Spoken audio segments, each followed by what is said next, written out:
Joining up the Megaliths, presented by Andy Burnham. Andy explains the use of modern technology in megalithic studies and showed obscure sacred sites worldwide from contributors from his Megalithic Portal website. Recorded live at Megalithomania Conference 2006.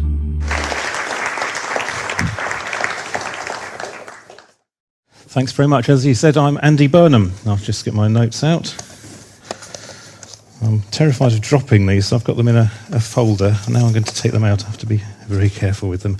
So I'm going to talk about the use of modern technology in the study of megaliths, and in particular I'll be focusing on how the massive website founded by myself called the Megalithic Portal has made it possible for megalithomaniacs, or I prefer the word megarax myself, which is lost in the history of the 1990s, how megalithomaniacs can manage to find each other and share information about obscure stones worldwide.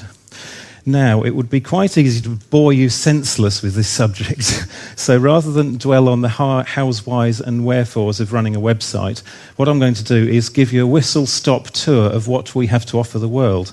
Anyone interested in details of the technical side is welcome to contact me afterwards. I'm here for all of the 2 days. We have a stand downstairs with books and CDs and a computer to demonstrate things. The website's also available, I believe, in the cafe area, along with other web access.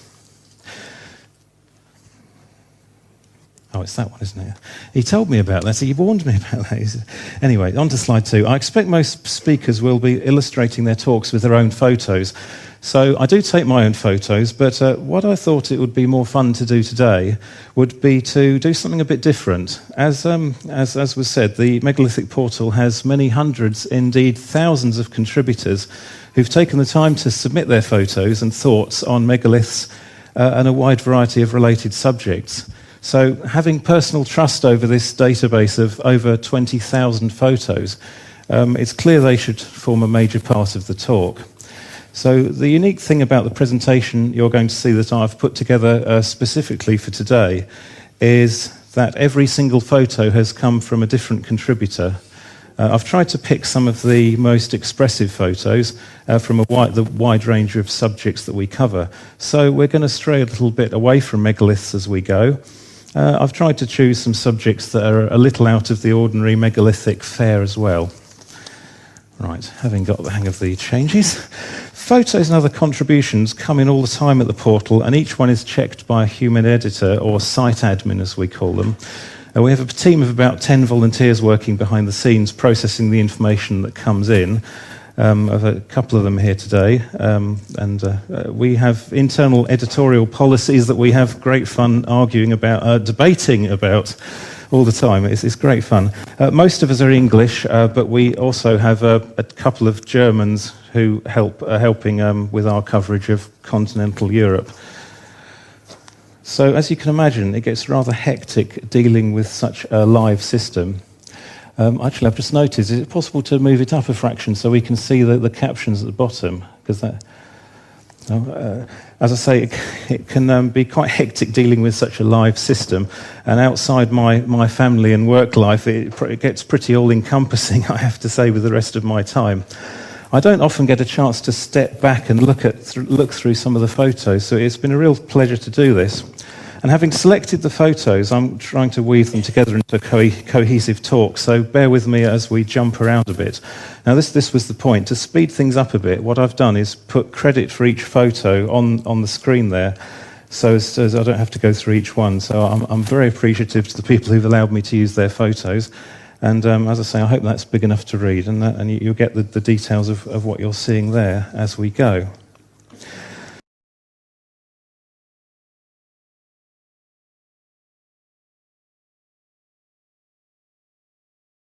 As you know, I mean, virtually every advert or indeed snooker player seem to have their own web address plastered on them. So most of the early websites were quite basic, and people like myself would see them and think, well, I could do that. So I'm sure many of you know that taking photos of megaliths is a popular hobby, which I'm sure a lot of you do, and have a collection perhaps gathering dust in a shoebox, which is a bit of a waste.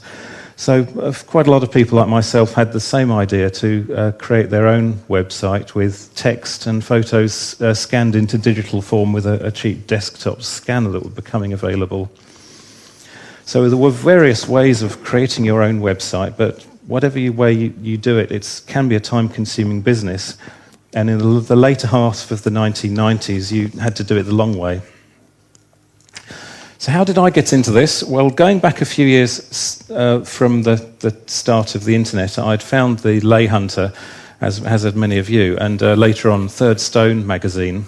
Now, magazines are fantastic for in-depth articles and for reading on the train and so on, but my interest was often caught by the smaller snippets of information about a specific megalith or other ancient site, perhaps a holy well or somewhat unusual other ancient place. Now, in the Lay Hunter, you'd get a couple of paragraphs and a dodgy black and white photograph if you were lucky. And I would tend to think, well, where is that site? Wouldn't it be good to visit it one day? And what's nearby? If you were very lucky, the author would give a grid reference, but in those days, if it wasn't in your locality, you probably wouldn't have a map of the area, so you could be a bit stuck. The same goes for gazetteers of sites from books like Aubrey Burl's Stone Circle book. For the lesser-known stone circles, if you get a sentence of information again, and it's not due to any fault of Dr. Burl, it's just the limitation of the book format. So, without labouring this too much, perhaps the obvious point I'm trying to make is that on the web there's no limit to the amount of text or images you can add, indeed large ones in colour if it takes your fancy. The only limit is in the person creating the information. Or perhaps these days, perhaps the limit is in the boredom threshold of the website visitor, because it seems true to say that some websites have little concept of an editorial process, with contributors not really knowing when to call it a day and rambling rather a lot, which I hope I'm not doing at the moment. So enough sociology, and just briefly back to the technology. A character calling himself Alligator Descartes has to be credited for creating the first online database of megalithic sites. You might know him better as Alistair Carty, and he runs the laser scanning business called Archaeoptics, who scan everything from statues and individual megaliths to entire buildings. And I had a look on their website recently, and they actually managed to scan the entire of Knowlton Rings Henge in the south of England, with the church in the middle and the entire henges. So do go to archaeoptics.com and have a look at that.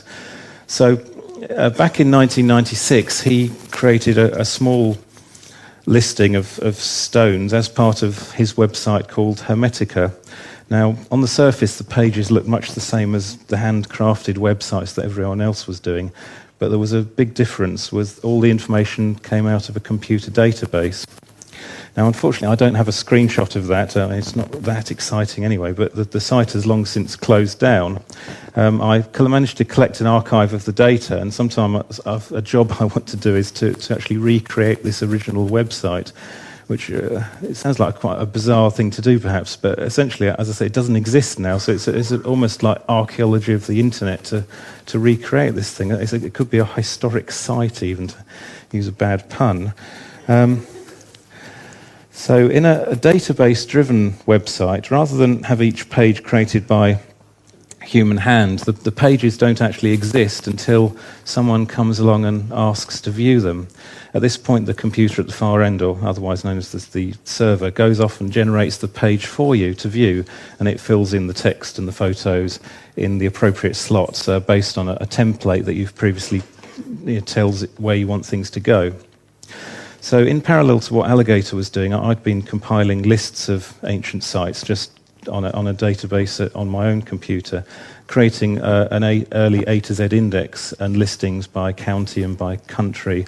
This was the reason for doing that is it was in the early days before the Google and when search engines really didn't work very well. So if you wanted to find things on the internet, it wasn't really very easy. So I went through and catalogued a lot of this stuff and created guide pages.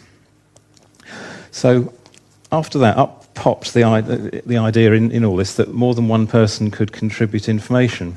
So someone else to credit in the early days is Toby Hall, otherwise known as Riot Gibbon, who is related to the festival movement, as Andy was talking about, and set up the Gilfin website.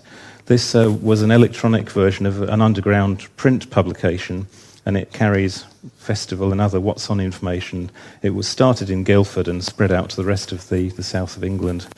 The website was quite revolutionary in that ordinary site visitors could log on and add their own information. So at the same time, I was getting a lot of emails from people who'd found my own handcrafted website, and I was expanding to accept photos from other places that I hadn't visited, still adding things by hand, and this was getting very time-consuming. So by now we're in the year 2000, and another couple of pieces of modern technology are coming into play, namely the digital camera, of course, and the personal GPS receiver. Now I know it's a bit early, but I won't label what these are for, but of course they allow you to take instant photos that can be made available in electronic form, and a GPS obviously allows you to get an accurate location fix to help you find things and get grid references. So put all those pieces together, and the natural progression is to create a website that can be added to by web visitors. So hence the megalithic portal was born, and that's it. So to create it initially, I looked for a website system that did close to what I wanted, and I've tweaked it over the years to improve the photo gallery or upgrade the maps. Through the use of free software or open source and the Linux operating system and things like that, the whole system has been built up for very little money, other than the upkeep of a PC as a web server and a high bandwidth connection to the internet. So at the moment it's costing around about £120 a month to run, in various expenses for all sorts of things, and we get most of that back from sales and donations. But it's viable for an individual to do. We're not a big organisation, and we try and keep the costs down. So the downside of the organic growth is that the system has some deficiencies. I'd sort of jokingly compare it to Doctor Who's TARDIS, because it's a bit temperamental. I don't, to be honest, understand all the inner workings all the time, but it is much loved nonetheless, and there's a lot going on beneath the surface that visitors sometimes don't see. So over the years, people have offered me lists of sites or gazetteers containing information on related types of ancient sites. And me being me, I never like to turn one down. So the megalithic portal has rather grown organically to cover other types of megalithic site, and then other types of prehistoric site, and then timber circles, prehistoric settlements, more recently holy wells, ancient crosses. I'll come on to some of the more varied things in a bit. But on the slide here you can see a map generated by the portal, which you can get off the website, and it shows different types of just megalithic tombs across Europe. And in the legend there shows that you can scroll down and it shows the different types of tombs. So another unique feature that I like is that the red dots indicate where we've got a photo of the particular site, and the green dots indicate there's not yet a photo. So the game we play is to try and obviously turn the green dots to red, and you can see that in the UK, and particularly Ireland for megalithic tombs, which is surprising, we've got a good lot of red, and the aim is to fill in photos and document as many of these sites as we possibly can. So to create the maps of French and German megaliths, has been done over the last couple of years, basically from scratch, because while the UK sites, there was a lot of information already on the web, and I got permission from Aubrey Burl to use his stone circle data and various other things like that. For France and Spain, there really aren't databases that you can crib from quite so easily. So what my friends at the portal have been doing is basically getting French maps and going through them and actually working out locations on the maps and plotting them in and entering them in and creating this new database of sites. And then having done that, we sort of stick up a fairly blank page saying, well, this is just what the site, where it is. And then we sit and cross our fingers, and information comes in, and amazingly it does. So we're starting to get real French people come onto the site and comment, and then we're having discussions about how we can be bilingual and such like. And it's obviously being in English is not ideal, so there's all sorts of new developments there. But essentially we exist to raise awareness of megalithic and other prehistoric sites, and outside the UK the awareness is a lot less. But they really are everywhere, which is probably quite well known around here, but in many cases they're unloved, and they can be under threat of development or damage. And not all are scheduled ancient monuments either, and not all countries respect their past the way that perhaps we do in the UK. So just to zoom in on the map, I've done one centred on Glastonbury essentially, and you can see some of the diverse types of information here. We've got holy wells, we've got caves with a Paleolithic activity in them. Basically, we've tried to create little icons that indicate what the different things are.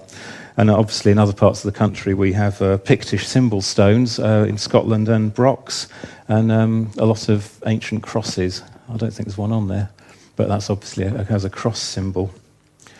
You can see in the top right there's some grey sites which also indicate where there are used to be a location of a site that's no longer there, so we also show those.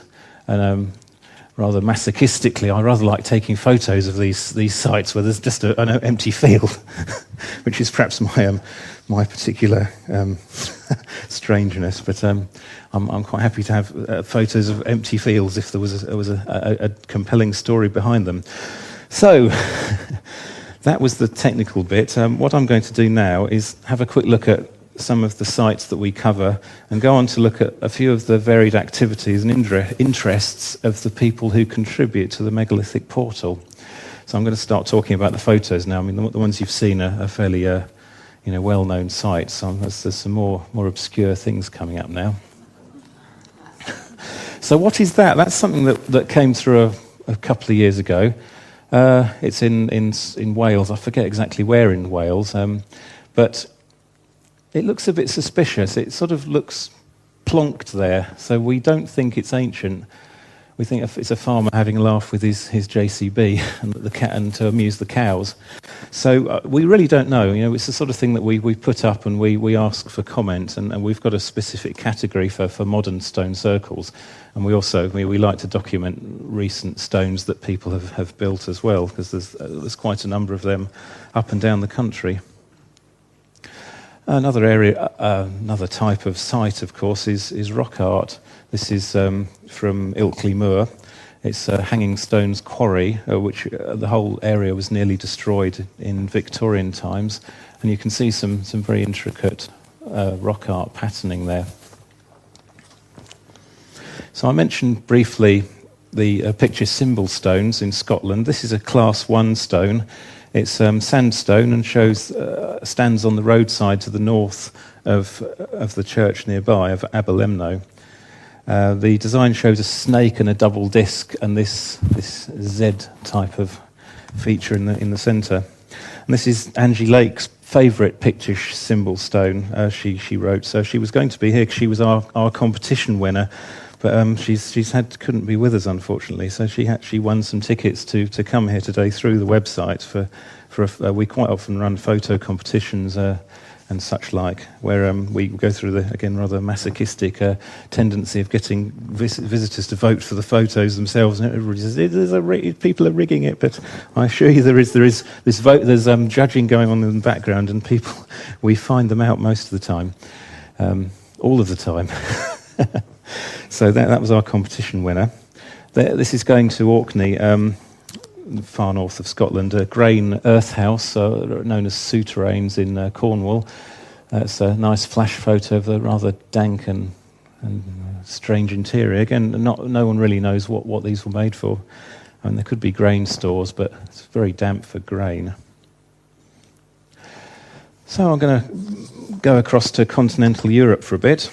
This is Chabous-Trois-Men here in Mount Lozère in France, by this chap called Mad Cat, who is a real French person again. He says, I'm greatly pleased to see coming along. Alignment of 3 stones, obviously. And we don't really know very much about that, as again, in the UK, we don't know a lot about many of them. So stone circles, well, they're not confined to the UK as you might think. There's 14 in this particular valley in the Pyrenees in France.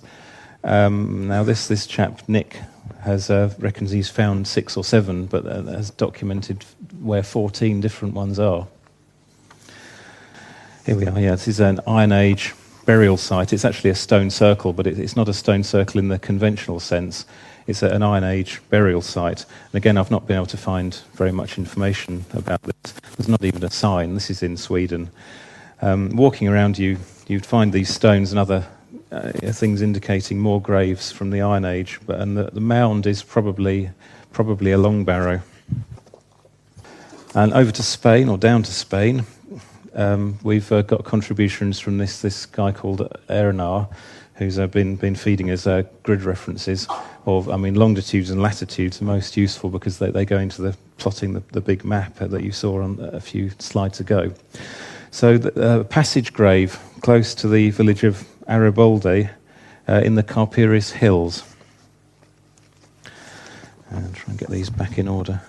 So this is a fantastic photo. Germany discovered a timber circle in the early 1990s that was believed to be a temple of the sun built 6,800 years ago. There was a circle of posts in a river valley in Goseck, which is south of Berlin. And essentially they've reconstructed it as a visitor centre. And my friend Klingon, whose real name is Jan, who's one of our admins from Germany, he heard about this on the TV, amazingly enough, so that they seem to get good publicity for their ancient sites in Germany, at least for this one, that there was going to be an opening. And back winter solstice time, just this last year, they had a firework display and a grand opening with this sort of nighttime event. So that's a new thing which we've obviously got on the map, and a lot of things appearing in Germany. So coming back to the UK and coming back to the rest of my notes, the Isle of Wight. There's not really many stones on the Isle of Wight, but there's hundreds and hundreds of round barrows, and you sometimes wonder if you can have too much of a good thing, but there really are an enormous number. So particularly interesting ones are, there's 5 or 6 in this spectacular setting overlooking the Solent, and just you can see 2 particular barrows there. That's a Mottistone Down. And stones in Norfolk, well, yes, of a sort. This is a glacial erratic. It's an enormous great thing. Just undoubtedly the largest it's made of Necomium sandstone. It's quite possibly transported from Scandinavia by glacial action. And there's a folk tale reported that the tale recounts that if this enormous stone was to be removed, the waters would rise up to flood and cover the whole earth, which I suppose is a kind of plug-hole effect, which is quite good as folklore goes. There's warnings in here about it being near to MOD land, so take care for that. It weighs in at 20 to 25 tons and is 13 by 5 by 5 feet. And again, we add things like natural stones in many cases because they have folklore attached, and the ancient people were probably revering them in many cases. So this is over to exciting Northampton, where there is Hunsbury Hill Fort, which can be seen in a country park. You can get a bit of noise from the M1, unfortunately, but it's there. So wherever you live in the country, there is prehistory to be seen, and to find as well, because in many parts, particularly as where I come from in Surrey, a lot of it's been obliterated. So part of the fun is in tracking it down. So this is a fascinating one, a sort of landed UFO type effect. So this is technically classed as destroyed, this barrow, but it was excavated in the early 1990s, and the round barrow was totally rebuilt, including the surrounding ditch, which you can see is quite deep there. So it's quite interesting in that you can see how a round barrow might have looked originally before having all the infill that's happened over the thousands of years. And down to Scilly Isles, we have a stone row of 3 stones in Highertown Bay, St Martin's on the Isle of Scilly. This is obviously on the beach and gets partly covered at low tide. Now, only 3 stones remain, but Brian Bing, who is an expert on Dartmoor, he explains that the landscape around Scilly was very similar to Dartmoor thousands of years ago, with these sort of hillock-type things and plains, which have obviously been now covered by sea. So you can find a lot of stone rows quite similar to Dartmoor in the Scillies. So there's a lot to explore down there. So as just one photo of the, of course, the Free Festival, just so I can claim we've got some as well. This is from 1982. Oh, mine's colour. Look how exciting! And of course, you can see the fences. No one was too worried. And going back even further, this is from 1958. It's some photos I tracked down that I really don't know anything about. They're just some photos that I chanced upon.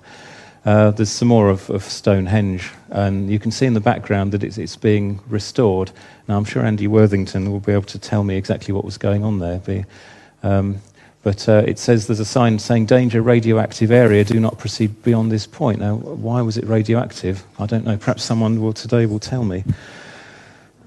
So, this is the part of what do we get up to these days. So, moving forward to this motley crew here, including another of our admins on the right is Tim Previtt, who's here today. I don't know whether he's brought his companion called Corvus. He may well have done so. Watch out. And he leads Equinox Ancient tours, taking people to different parts of the UK. So this was a 15-mile walk out to Bryn Caderfanna, which I probably pronounced wrong because I'm not Welsh. So it's a fantastic location through a very boggy walk. But there's this unique site with the crown of stones, crown of thorns type effect on the top. So it's very much worth a sort of pilgrimage to almost. And other things that we get up to. Well, another of our enthusiastic members got so fed up with his job that he basically gave it up and went off and bought a camper van and spent the next 9 months travelling around France.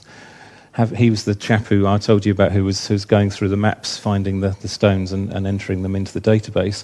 Well, he basically followed that up and with a GPS receiver and a camera, and he was getting GPS fixes and as much information as he could find locally. As I say, he did that for 9 months, visiting dozens of sites each day and having a wonderful time. That was about a year ago, and he's got about the next 3 years to enter all this information onto the website and try and process it. And he may well write a book as well. But that's Martin, otherwise known as the Captain. There's an incredible stamina. So other things that members get up to, they create reconstructions. This is a company called Virtual History. The original photo of Heaven's Gate in the Wrekin hill fort, and he's reconstructed it to show what it might have looked like when the Cornovi were passing through it. And other things, discovering new rock art. This photo was taken just seconds after the discovery of this stone under vegetation, and judging by the lack of erosion you can see there, we think it may not have seen the light of day since it was covered up many thousands of years ago. And the chap writes that the first port of call for posting this was the megalithic portal. And they describe how they uncovered the stone, and it's not listed in any of the rock art gazetteers, so they do think it's a new one, and they've covered it since with turf to protect it.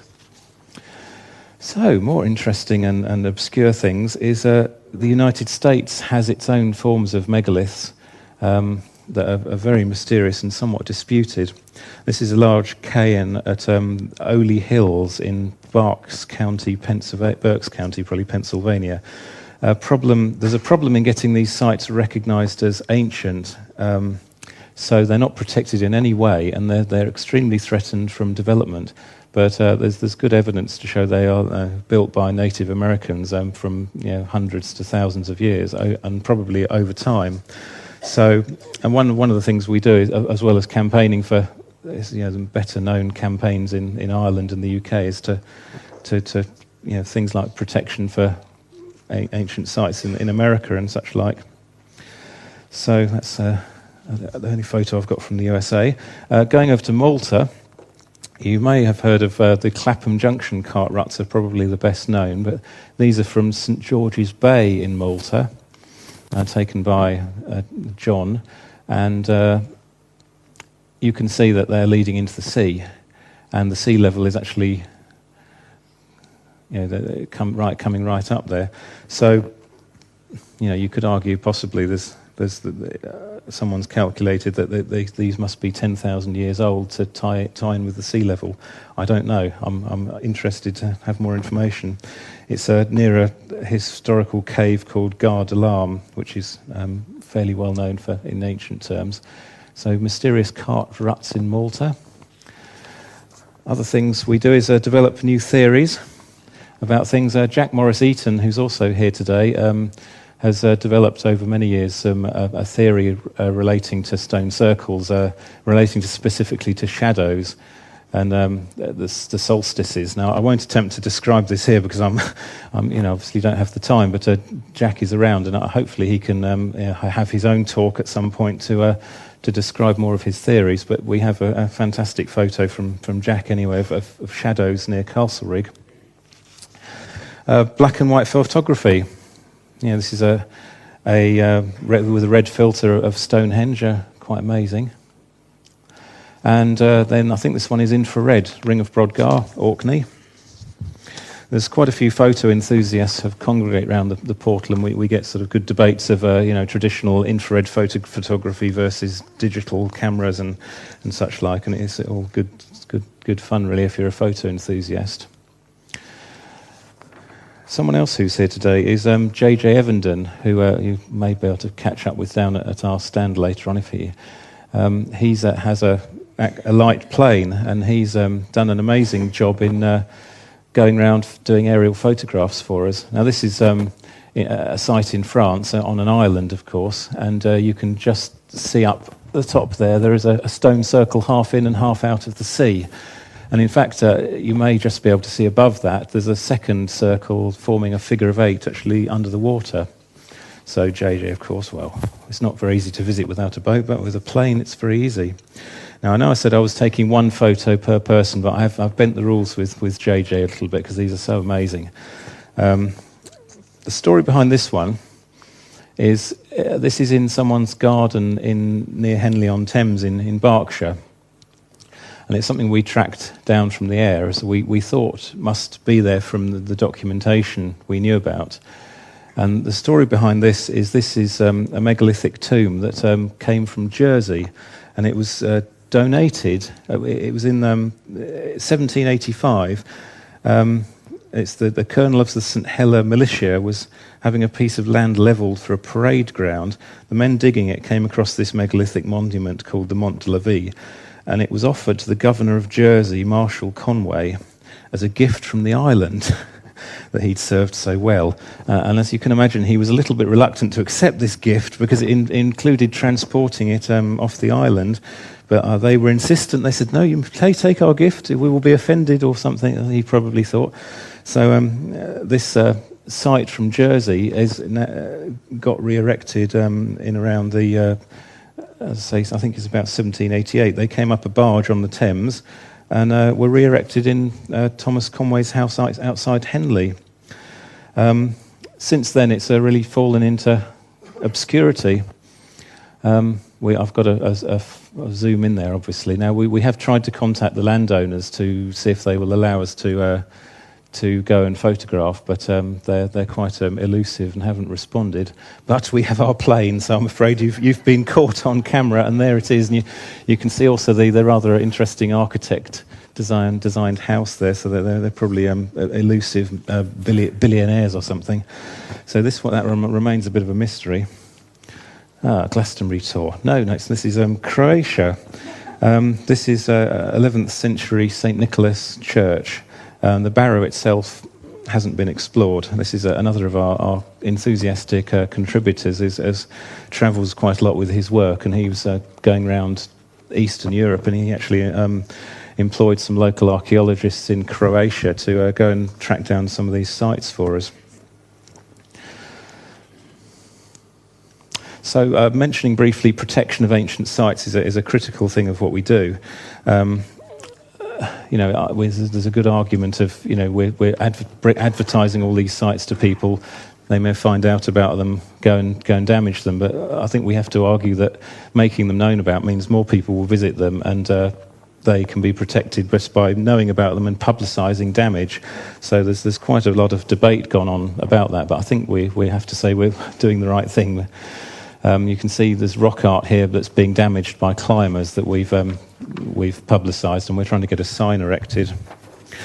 Very briefly here, there's Seahenge 2, which is still up on the shores of the home bay. Is being washed away as we speak, probably. Those two logs are no longer there, but because of all the furore about Seahenge, this one probably is going to get washed away. But there it is, and we have the grid reference if anyone's interested. Obscure site from Indonesia. This is in the front there. There's a lying down megalith, which some people say is a buffalo, but we don't really know. It could be. Other people have said it's human, as anthropomorphic features, which it does really. So nobody really knows. Another mystery from Indonesia. Something else members do is build sites in their own gardens. Hands up, who's done this? Perhaps. You don't have to admit to it if you don't want to. And they also creating. This one is called "Waiter, this soup is stone cold." Thank you very much. Playing didgeridoos in West Kennet Long Barrow, as you do. You don't have to have long hair note to do that. Sitting on stones. This is another one from Germany. It's fairly characteristic of Germany and the Netherlands of this type of site. A site in Luxembourg, which is a natural formation of stones, which has been used as a dolmen. So they've found this thing. It looks a little bit like a dolmen, so they've put a burial in it, which must have been some lazy prehistoric people, and who can blame them? This is Tunisia, another dolmen. As you see, there's this very similar all over Europe and North Africa. And Jordan, we had some contributions in from Jordan a while back. And the thing that strikes me is that this one is reminiscent of a very well-known Bible story of so it's quite an interesting photo, that, which brings me on to a few Christian sites that we include. Got ancient crosses that there's a natural progression between megaliths, and some which have been Christianized, some which have been turned used as crosses, and also, as continuity of religion. So we're documenting a lot of very ancient crosses as another thing I got a database of, which I couldn't resist using. Alton Prior's Church, connections with a continuity of religious use. Again, sarsen underneath the church. This is quite near here in Wiltshire. Going back to pagan things, this is Cornwall. Holywell Bay, you can find a cave down there, which is one of the few unchristianized holy wells, where these amazing formations with from the well water passes through. I'm a bit short of time, so I'm going to skip some of these well photos, but you can see holy wells. This is a megalith underneath that is actually where the water comes from. We have sort of scope has crept into Saxon times. These are some Saxon barrows. I'm trying to resist the urge to cover the entire ancient world, but we've got a bit of that creeping in, particularly in places like Suffolk, where there's not much prehistory. And just rounding us off with some nice photos. Really, this is Devil's Arrows, taken at a perfect time of day with a perfect time of year when you can actually, the crops are low and you can get to it. And just a beautifully well-composed photo. And a bit of a close-up. Mysterious flutings on them. Probably natural, but who knows? And the Bridestones in Cheshire. This chap, Kevin Kilburn, is a fellow of the Royal Astronomical Society and has been studying archaeoastronomy in the northwest of England. And Long Meg, you probably know, in Cumbria.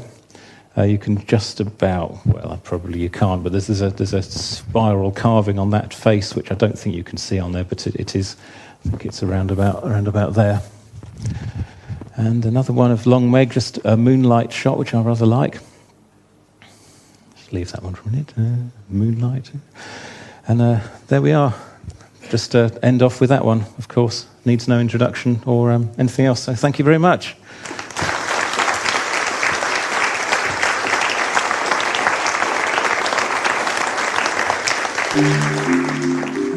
This has been a Megalithomania audio production. For more information, visit megalithomania.co.uk.